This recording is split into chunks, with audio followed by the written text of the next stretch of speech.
Why, hello folks, old Buster coming to you here. I got another story for you. I think this is the 75th one. I want to wish everybody a Merry Christmas and a Happy New Year for the coming year of 2020. You know, Buster by himself now. Miss Lulu's gone. And I don't know when I'll be putting another story on, but hopefully it won't be too long. I don't rightly know if I'm going to leave Yankee land here and move back down south toward Texas, where Hired and Walter and, well, Jesse Darrell, he's still in Alabama, but he may be moving to Nashville. So we're going to try to get us all together, see how we're doing. And they all on Buster's team, you know. They worried about me, but it's going to be all right. We know Jesus. So y'all just say a few prayers for old Buster, and we'll just see if we can't just get another story after this one sometime in the future. Don't really know when, though, but we'll try. The name of this little story is called Toot, Toot in Calico County. Now, you know I always tell you these doggone stories have some truth to them. And now these two places I'm telling you, I'm going to stop right now. The Jennings family owns Toot Toot Restaurant in Bethany, Missouri. And it's a buffet kind of a restaurant, and they got more stuff there than you can shake a stick at. And Calico County is in Amarillo, Texas. Now, it's a different kind of restaurant. It's not a buffet, but man, they got some stuff that's good to eat. More than you can shake a stick at there, too. Just different parts of the country, different stuff. But those two right there, you need to know. That's if you ever go through there, you need to go eat there. If you want good homemade and homegrown stuff, that's where you get it. All righty. Toot Toot in Calico County. Well, Buster and the boys went off hunting with Pretty Boy Joe Murdaugh up in Bethany, Missouri. Now, Pretty Boy Joe been hunting there for some time and was talking to the boys at Soup's Pool Hall about how good the hunting was for turkeys. Plus, the Toot Toot restaurant had the best homegrown, homemade eating this side of Grandma Claire's kitchen. That's Buster's grandma, you know. Especially Miss Donna's fried chicken and milk gravy. Ain't nobody can touch his Grandma Claire except Miss Donna. That chicken, I'm telling you, you put a lip lock on that, whoo-wee. Man, boy, oh boy, it sure enough would make your tongue slap your tonsils. Well, all the boys took on off with Pretty Boy Joe for the trip up to Missouri and got settled in at their hunting camp and then headed on over to the Toot Toot to get a bite. Well, Pretty Boy Joe made the introductions to the Jennings family, and then they all commenced to eating. Now, I ain't about to tell y'all all about all the victuals they had set out, but it was right smart a spread, I tell you, and I'm going to tell you a few of them. They had country fried steak, they had ham, they had catfish, fried chicken, pot roast, corn, green beans, macaroni and cheese, beans and cornbread, mashed taters and gravy, that's brown and milk gravy, candied sweet taters, homemade rolls, and real fresh churned butter, spaghetti and meatballs, tater salad, coleslaw, and lettuce salad with all the fixings. Now for dessert, they had a peach and blackberry cobbler with vanilla ice cream and all manner of cakes. I couldn't even name them all. To drink, they had sweet iced tea, coffee, milk, and every kind of sody water there was to drink. Now Buster plumb outdid himself at eating and told Pretty Boy Joe he sure enough didn't tell no tale about the eating at the Toot Toot. And just why he ain't never told the boys about this place before. It was worth the trip for the food. The boys was hunting pretty near the whole week, and they all got their limit of turkeys. They ate at the Toot Toot near about every day too, and must have gained 10 pounds apiece. 2 days before the boys was to head on home, Buster said he got a phone call from Cowboy Bill Kimmel saying the hog hunting was ripe on the Canadian. Bill and his 2 boys, Cody and Cade, had baited for them feral hogs, and there was hundreds of them running amok. Said to come on down after they was done turkey hunting. Well, all the boys said they had the time, and it was fall, and all the crops was in and laid by. Pretty Boy Joe said he was itching for some hog hunting too. The boys went into town to eat at the Toot Toot near about 2 o'clock when sirens went to a blaring. A twister was said to be on them at any time and to get ready for it. The blow come all right and near about took out all of the town, but spared the Toot Toot and Ma and Pa Jennings' place. After the twister done its damage, everybody began to get out and see what all it done. Now, emergency crews and ambulances was a working day and night. The Toot Toot opened their doors for feeding any and all that needed it and wanted it.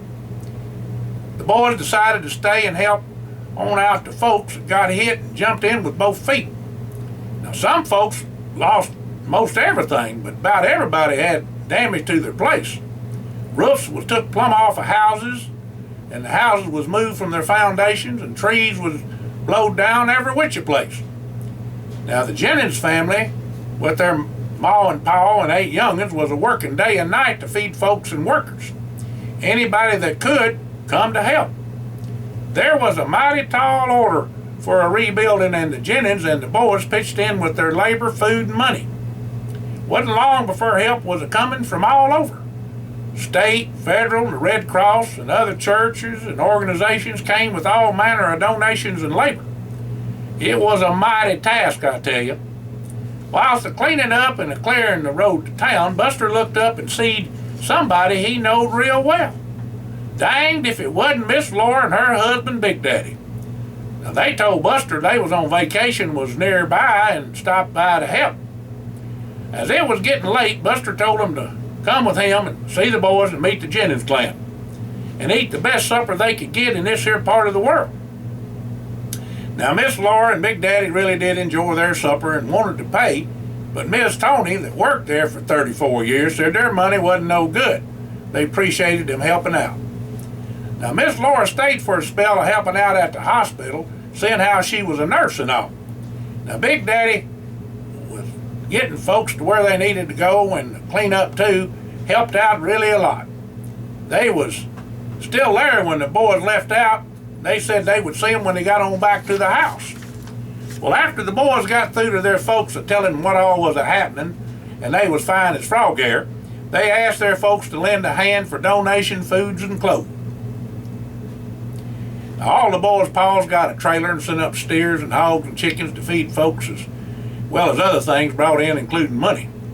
The family members of the boys that come up was used to camping out, so they didn't have a problem pitching a tent and setting up a campsite where the boys was. Well, after things settled down and the boys and the folks set out to leave, all the Jennings clan come to say goodbye to them and tell them how much they appreciated their help in time of need and to come on back soon. They'd be welcome. When Buster started to get on his truck, Miss Donna come up with fried chicken and milk gravy and a fresh baked apple pie for the road. She said she didn't want Buster to get hungry on the road and cave on in. And old Buster, he just hugged her neck and said she ain't seen the last of him, that's for sure. Now, all the Jennings thanked Pretty Boy Joe for bringing such good folks, as it was a blessing for him for sure. Now, after the boys and Pretty Boy Joe got on the road, they all decided to head on out for Texas and do some hog hunting and relaxing with Bill and his boys. Well, when the boys hit Amarillo, Buster said he had a surprise for sure for them. "What's that?" asked Howard. "Calico County," said Buster. "You know, that's where you ate that double order of wet fries." Now, wet fries is French fries with milk gravy over. Howard said, "Well, you ate a double order yourself whilst ordering more milk gravy, so don't be a-talking about me." Now, y'all know how good the food was at Toot Toot, but this here place is just as good, but a mite different, as they is different in parts of the country. So they got kind of different kinds of food. Well, Howard knows this place as well as I do and can testify to it. Well, Howard piped up and said, "Boys, it would take a month of Sundays to eat all what them folks fixed to eat here." Well, Buster said to just wait till they put a lip lock on their boiled cabbage. It's boiled and then fried in a little bacon grease. You talk about good. Man, you ain't never tasted nothing like it. Well, old Steve Garcia greeted Buster and the boys and asked Buster where in tarnation him and Howard been a-hiding. "Well, we been there and back," said Buster, "and we done brung all the boys and Pretty Boy Joe Murdahl with us this time. We's about to go hog hunting on a Canadian with Cowboy Bill Kimmel and his boys." "Now, Steve," says Howard, "you gotta fix up a full spread for Pretty Boy Joe for victuals. He ain't never had the likes of what you serve here." Buster hollered out, "Steve, just load the wagon and don't fret over the mule. This here feed is on me." Now, folks, I got the menu here, which I can't read all of it, But if you write me at busterandtheboys@yahoo.com, I'll send you all of that. You know, all of my stories have research and pictures and whatnot, but you can't put them on this video. But you'll love to see all that. You just write me and I'll send them to you. I generally use what they call transfer big files, where I can just send them all at one time. But if you want it, just write busterandtheboys@yahoo.com. But I'm going to tell you this, folks. Now, if you can't find something here to eat, you just ain't hungry. Well, after the boys ate their fill, they headed on out to Cowboy Bill's place. And on the way over, the boys stopped over to say howdy to old Ray Earlbeck, seeing as he was feeling poorly, you know. Now, as y'all remember, Ray done near about ridded the country of coyotes. He quit counting after he kicked 5,000, and that's Dayton's, you know. Well, Ray wished them well in their hog hunting and said he appreciated them stopping by. The boys sidled on over to Bill's place and visited for a spell and had some of Bill's chili for a snack that Bill had made along with some canned pickled okra, fresh sourdough bread, and sand plum jelly. Well, Bill and the boys made up to leave later that evening and camp out on the Canadian to get an early start. Bill's boys, Cody and Cade, would meet them there. The next day, Cody put the boys where he knowed the hogs would come in for the bait. Well, sunrise brought hellfire and brimstone on them hogs, I tell you. Several boars went over 400 pounds, and sows and littlings numbered in the hundreds. With all the shooting near about melted the barrels on their rifles. They was red as a beet, I'm here to tell you. When all was said and done, 162 hogs was killed. Bill said the day before the ranch owners next to him killed 250 out of a helicopter. Them hogs is a real menace and mean as a snake, and they just breed too fast. Well, Bill said now it's time to go to work. The butchering took the better part of 4 days with lots of folks helping out. What we gonna do with all this here meat, said Pretty Boy Joe. Well, I called Steve Garcia, says Bill, over to Calico County, and he said they had plenty of folks with barbecue pits and the fairgrounds would open up for folks to come for a free feed as long as the food lasted. Some local bands and country singers would perform too.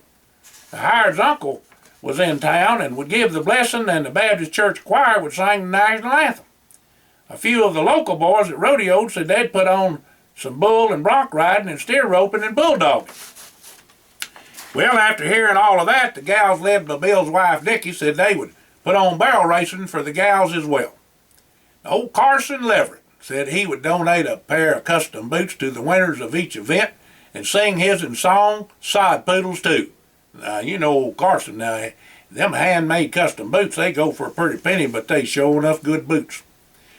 If you want some good boots, you just go find old Carson Leverett in Amarillo, Texas, and order you some boots.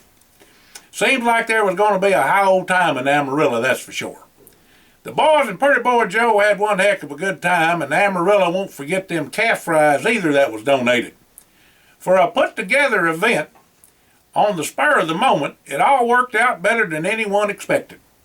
You'd expect a rowdy crowd, but wasn't none of that, even though the local beer distributor furnished free beer for all. 'Twasn't a politician bothering nobody neither. It was a good time had by all.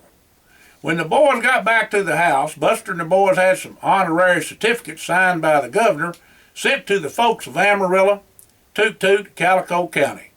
They was for their example of hospitality, citizenship, and helping their fellow man and neighbor. Boy, you got me tongue-tied there a little bit. When Pretty Boy Joe got home, he told the boys to count on him for any trip they took. He had the time of his life and appreciated the boys' friendship beyond measure. Well, Buster said if and we keep on having a good time like we are now, and like we had, you know the gals will have to come too. Well, Hired said to save your pennies, boys. The gals ain't going to sleep in no tent. Well, we know that already. 6 months later, Buster and the boys, Hired, Jesse, Walter, and Pretty Boy Joe, was recognized by the governors of Missouri and Texas, as well as the mayors of Bethany and Amarillo, for their contributions to their communities. Now, Miss Laura was honored for her heroic efforts for aid to the injured and the saving of several lives in the tornado in Bethany. Quite a lady. Old Big Daddy just grinned at the ceremony. Well, till the next time, y'all have a blessed day. You hear? Old Buster out.